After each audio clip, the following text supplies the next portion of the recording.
Demo, having just received brand new gloves, is eager to see what his friend just made for him. He smiles as his hope of winning the fight has been rekindled. He knows that simply charging at the stone clone won't do much. His inability to quickly use higher reasoning to transform an item leaves him vulnerable to attacks. He smiles as he now knows why Leon showed him the fast transforming technique. I should have practiced more. But the gloves he just received might be able to fill in the gaps of skill between the clone and Demo. Demo slowly walks forward and controls his breathing as he gets closer. Once he is close enough where he feels he might surprise the clone with a sudden speed attack, he dashes forward at his top speed. The clone sees him coming and tracks Demo with his eyes, and times his arrival in front of him and the punch that is coming.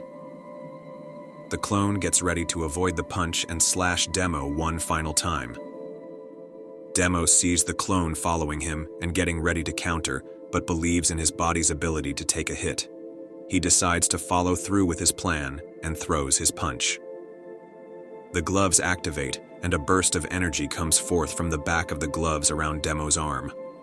The added burst of energy speeds up Demo's punch. The clone's eyes open up fully as he is unable to react in time. And for the first time since the fight started, Demo is able to connect. But because he was surprised by the sudden increase in speed and power, his balance was slightly off, and he hit the clone in the shoulder.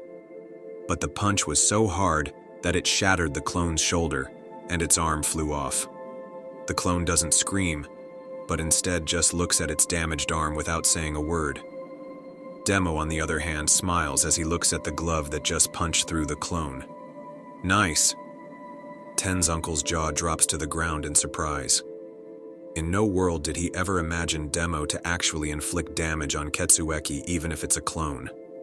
He looks at Ten with a confused look on his face. What just happened? Ten, who is still being helped by Mai, looks at his uncle with a smile. There are several techniques and skills the clone is using to predict and counter Demo. The biggest issue would be experience. The clone has but a fraction of the power of the real Prime Perfect, but its reflexes seem to be beyond what a human should have. Taking all that into account, there was only one answer. Ten looks back at Demo, who is about to start attacking the clone again. Make Demo faster. How do the gloves make him faster? The gloves recognize kinetic energy and use the wind coming in through the holes between the knuckles to activate a small engine inside the glove. The glove uses the engine energy and kinetic energy to combust itself, and that force comes out from the back. Wouldn't that burst just rip his arm off, or at least dislocate his shoulder? Any normal person, yes. But Demo is somehow special. His body isn't normal. He is the only one who is able to use those gloves.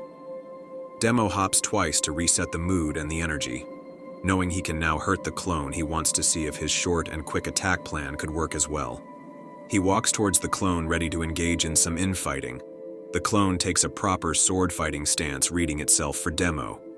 Demo is now within range of the clone's blade. The clone is still following its order to bring Demo back and not kill him. So its first inclination is to counter Demo's attacks and render him incapable of moving. Demo knows that the clone doesn't plan on killing him, so he is comfortable enough to approach like this. Demo takes one more step forward and then throws a jumping punch that the clone sees coming and moves to avoid. But once again, it's too slow in its reaction and gets hit. Another piece of its body goes flying. It swings down its blade, but Demo knew that it would, and so the two attacked at the same time. But because of his gloves, his speed is increased and his attack lands first and blows away the clone's other arm. Then Demo releases a torrent of punches that strike the clone all over its body. Each punch is like an explosion of power. Once the dust settles, the only thing left of the clone are its feet. Demo smiles as he looks at Ten, and then throws up his right hand with a thumbs up. Nice. Ten's uncle looks at a happy Demo and then at Ten, who is still being helped by Mai. You are going to have to leave this planet. I know. You should go with him. I have a feeling he will make some changes to this universe and the laws that are in it. I'm sure Ten agrees. Ten. As Demo walks towards Ten and his uncle, the clone's feet also scatter to the wind. With the last part of the clone gone, its disappearance is noticed by the original. Ketsueki, who is drinking with Leon and the gym members, puts a glass close to his mouth and smiles. He should be able to survive out there. Ketsueki then drinks his drink as he continues to party. Demo and Ten and his uncle are in the spaceship. The uncle shows Demo where to put the core. Once the core is put in, the ship activates, and all the screens and lights turn on. Demo looks around at all the fancy lights and smiles, as he is happy he has a way out. Leon told me to go to the last destination in the memory. The ship has an onboard computer that has its own AI and recognizes what was just said and responds. The last location in my memory is Planet Hominidae, on the continent Cerebral. Is that where you wish to go? Demo nods. Yup. Confirmed. Do you wish to depart immediately? Demo looks at Ten. Are you sure about coming with me? Ten is still helped by Mai, who seems to be making the decision on Ten's behalf. Yeah, we are sure. Ten's uncle starts walking towards the exit of the ship, and without looking back, he decides to give Ten some last words. Don't worry about your mother. I'll take care of her. I promise you she will be back to her old self someday. His uncle continues to walk out of the ship and then goes to Ten's mother, who is still sitting on the ground.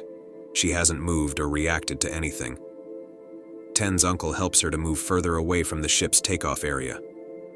As they are at a good distance from the hangar, the roof opens up and the ship goes up into the sky. And quickly it goes into hyperdrive and disappears into the universe. As the ship can no longer be seen, his uncle looks at his sister, expecting a tear on her cheek as the only son left. But there is nothing. She just stares into nothingness, as she did before. His uncle looks back up to the sky. Good luck, you two.